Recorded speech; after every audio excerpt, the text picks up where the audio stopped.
world's hardest chocolate, and I sanded it with an 80 grit up to 1200 grit, and it's really shiny now. You can see your eye color.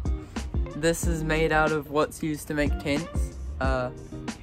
And yeah, what is it? Canvas. Canvas. And it's sharp. Yeah.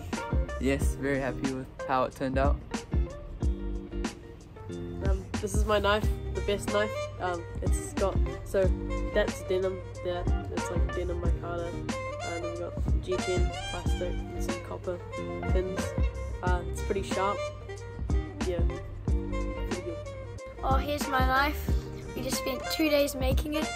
It's a micarta linen red and black handle with some copper pins holding the handle and the metal together. It's very sharp. We spent about 45 minutes sanding it, and the aim of it is to see your eye color, which I can, so it looks pretty good.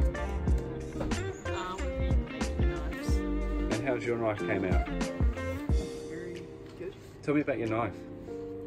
It has a red linen micarta handle, and it has copper to hold the metal and the handle together. Are you happy with how your knife came out?